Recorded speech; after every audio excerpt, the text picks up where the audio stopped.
Welcome back to PS Marvelous Spoken English. It is easy to follow. If you follow, you can find a radical change in your English. So subscribe, touch the bell icon and click all options. You will receive all my notifications. Best wishes to all.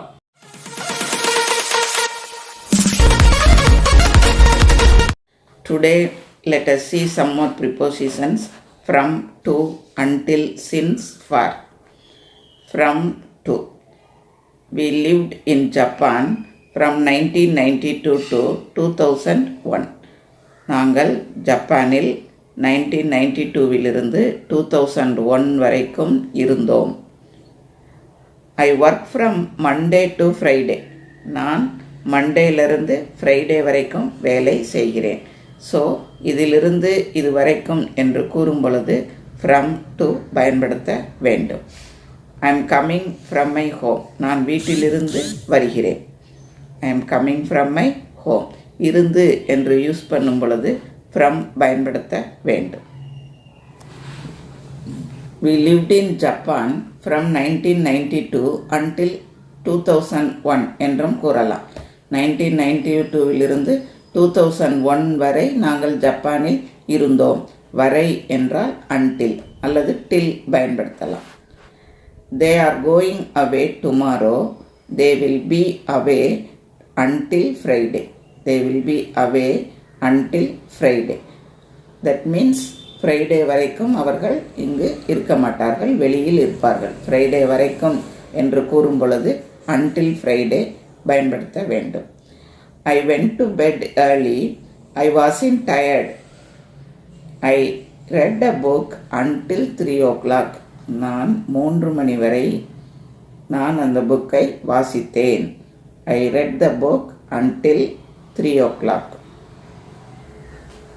Wait here until I come back. நான் வரும் வரை இங்கு wait பண்ணு. So until என்பது வரை என்ற meaning வரும். untilலும் tilலும் ஒரே மீனிங் தான். Wait here till I come back என்றும் கூறலாம். Wait here until I come back. Otherwise, wait here till I come back. நான் வருவரை வெயிட் பண்ணு. ஸோ until till இரண்டும் ஒரே மீனிங், வரை என்ற மீனிங் வரும். 3 மணி வரை வெயிட் பண்ணு என்றால் wait here until 3 p.m. Joe is in hospital. He has been in hospital since Monday. மண்டேலிருந்து ஜோ ஹாஸ்பிட்டலில் இருக்கிறான். இதிலிருந்து என்று கூறும் பொழுது நாம் since பயன்படுத்த வேண்டும். has been என்பது present perfect tense. அதனால் present perfect tense வரும் பொழுது since பயன்படுத்த வேண்டும். from Monday என்று கூறக்கூடாது.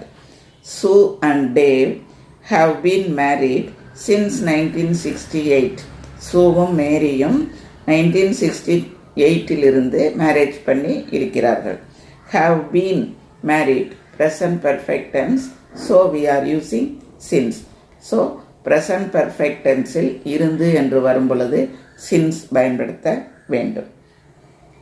It has been raining since 4 a.m.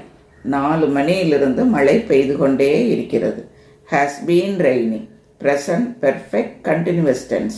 So we are using since 4 a.m. since plus a time in the past to now நாம் பயன்படுத்த வேண்டும். since பயன்படுத்தும் பொழுது முன்னாளிலிருந்து இப்பொழுது வரைக்கும் என்று அர்த்தம் வரும். Now let us see for. For means counting period, period of time. Since means starting period, எப்பொழுது ஆரம்பித்தோம் அந்த நேரத்திலிருந்து சொல்வதற்கு since. I have been living in India since 2000.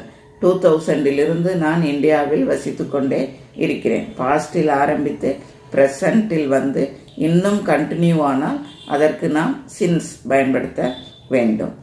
அதே போல் for பயன்படுத்தும் பொழுது I have been living in India for 20 years counting period. 20 வருடங்களாக நான் இந்தியாவில் வசித்து கொண்டே இருக்கிறேன். I have been living in India for 20 years. So when you say starting period, you have to use since. When you say counting period, you have to use for. எப்பொழுதிலிருந்து என்று சொல்லும் பொழுது since பயன்படுத்த வேண்டும். அதுவும் ப்ரெசன்ட் பெர்ஃபெக்ட் டென்ஸாக இருக்க வேண்டும். இவ்வளவு நாள் வரை என்று கவுண்ட் பண்ணி கூறும் பொழுது ஃபார் பயன்படுத்த வேண்டும். This course is for 6 months. 6 மாதங்களுக்கு இந்த கோர்ஸ் என்று கூறும் பொழுது கவுண்டிங் பீரியட், அப்பொழுது ஃபார் பயன்படுத்த வேண்டும். I have been reading this book for 3 hours. இந்த புக்கை நான் 3 மணி நேரமாக படித்து கொண்டே இருக்கிறேன். அங்கு கவுண்டிங் பீரியட் என்பதால் ஃபார் பயன்படுத்துகிறோம். I have been reading this book since 10 AM. எத்தனை மணியிலிருந்து? 10 மணியிலிருந்து என்று சொல்லும் பொழுது சின்ஸ் பயன்படுத்த வேண்டும். I have been driving for 2 hours. I have been driving since 9 AM. Now let us see before, in front of. இரண்டும் ஒரே மீனிங். பிஃபோர் என்றாலும் முன்னால், in front of என்றாலும் முன்னால்.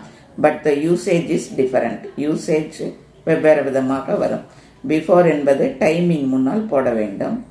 இன் ஃப்ரண்ட் ஆஃப் என்பது பிளேஸ் முன்னால் போட வேண்டும். இதற்கு முன்னால் இருக்கிறது என்று கூறும் பொழுது பிளேஸுக்கு இன் ஃப்ரண்ட் ஆஃப் போட வேண்டும். Example, there is a big neem tree in front of my house. என் வீட்டிற்கு முன்னால் ஒரு பெரிய வேப்ப மரம் இருக்கிறது. அது ஒரு இடத்தை குறிப்பது. ஸோ முன்னால் என்பதற்கு இன் ஃப்ரண்ட் ஆஃப், வீட்டிற்கு முன்னால் என்று சொல்லும் பொழுது in front of my house என்று கூற வேண்டும். Then before, I attended the class before 10 AM. நான் 10 மணிக்கு முன்னாலேயே கிளாஸை அட்டன் பண்ணினேன். அங்கு டைமிங்கை குறிக்கிறது. டைமிங் குறிக்கும் பொழுது பிஃபோர் பயன்படுத்த வேண்டும். Now let us see the prepositions after and at the back of. இரண்டும் ஒரே மீனிங். ஆஃப்டர் என்றாலும் பின்னால், அட் த பேக் ஆஃப் என்றாலும் பின்னால். But the usage is different. ஆஃப்டரை டைமிங்க்கு பயன்படுத்த வேண்டும். அட் த பேக் ஆஃப் என்பதை பிளேஸிற்கு பயன்படுத்த வேண்டும். I came after you. நான் உனக்கு பின்னால் தான் வந்தேன். Otherwise my friend came after 9 o'clock. 9 o'clock பின்னால் அவன் வந்தான். அதே மாதிரி அட் த பேக் ஆஃப் என்பதற்கு my school is at the back of my house. என்னுடைய ஸ்கூல் என் வீட்டிற்கு பின்னாலேயே இருக்கிறது. அது இடத்தை குறிப்பது. அதனால் அட் த பேக் ஆஃப் என்று போட வேண்டும். So use after for timing and use at the back of to mention the places.